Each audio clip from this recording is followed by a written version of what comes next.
fadlan ha ilaabin inaad subscribe saarto si aad u hesho wararka ugu dambeeya ha ilaabin inaad gambareel ku furato si aad u noqoto qofka ugu horeeyo hela muuqaaladeena cusub daawadayaal xasan axmed cabdi ayaanu kula kulannay imika bartamaha magaalada hargeysa wuxuu nooga sheekeeyay sheekooyin la yaab leh annaguna waxaanu damacnay in barnaamijka caweyska sheekooyinkiisa aan la wadaagnayo daawadayaasha bal xasan axmed cabdi hadda sheeko gordhoweyd iga sheekeynayay ayaan ku bilaabayaa sheekadii waraabaha iyo saad ku noqoteen sheekada waraaba walaal waxaan ku noqonnay anagu horta waxaan iska inaa farino saaxiiba habeenkii aan meel ciyaar gudi jirnay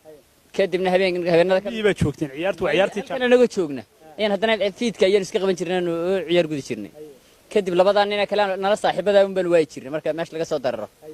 habeenkii damban ku niri waan ka hadhmayna in areebo xaga qabata mo kii kalun ba ku dhaartay wallahi inaan ka bahadhaynin marka waa nimana weydaan uu idinka taga marka damban baan weynaa shay wallahi inaan ka hadhmay yiri ku dhaartay way waxaan sameynaa nala sameynaysan beedahay dan ha wallahi dadna waan yaano markaan cabaar soconay ay bay geedna mariyaan waraabayaal ba noqonay fartayadiba ma idinka waraab imka maada waraab noqon aniga noqday xitaa oo gebda waxaad mid kale kaalinta koobaad ku gashay haddaad waraaba noqoto daaliba maysid ilaa iyo hal Allah halka doonto carreys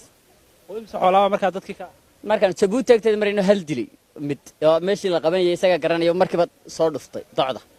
waa afartii nin ee wada socday ayaa waraabayaal noqonay dadna markii hashii uu dilay ayaa wuxuu cibis la taagay wadankiiba wuxuu noqday guduri madow iyo wada waraabe kowde dadna soo afartayda meesha wada yaacayna ilaa waxaan ma kala garanayo maalintii ugu horeysay kii kalena ila saaxiibka aniga laga dhigay dhadig oo cisbaan la yiraahdo adigana ma laba laga dhigay anigu waxaan ahay nin baanay kii kalena soo naag way ka dhigay dadna markii la dhirgay in ba mid la isugu tagaan arkay meesha waa mid ba lagu xunsan yahay anigu wixii kala garan waayay dadna xagga isaga kacayo marka ka hor intaan waraabayaal idin ka dhigay sidee waraabayaal idin ka dhigay geed yar baa la mariyay saas baa la noo mariyay lana taato dadna ilbriqsiga waxaan noqonay sida imise casha waraabaha waxaan waraabaha ahayn maalin iyo habeen ayaan ahay maalin geli waliba sidee markii daba la idin ka saaray waraabanimadii anigu markii aan kala garan waayay meel baan iska maro kuwii garanayay soo raadkayga helaan markay meesha soo dadna way soo raadiyeen dadna yaa ninkii cismaan loo oran jiray hadduu laba qof bas ay soo agto xubin meel kuwii baa ku jira habeenkii buu ka baxay magaalo dabiyaas isaga lagu soo korayaba ninkii kale kula socday ila socday labadii nin kale waraabaha asaliga markii hore idinka koor noqonayeen xagee ku dilay labadii nin kale markaan arko lacag un ba isaga dhiiban iska laalusha oo Hargeysa joogaan aan ka dhiganaa Hargeysa joogaan iyagu Hargeysa jooga waraabayaashii halkaas jooga marka imisa aadhiya cunteen ama geela habeenkii aadhiga xamanan cun hashaas un baan ku baxnay ta kale nagu dhacday labada nin waraabayaasha noqon jiray mid beelkii ka goy waayay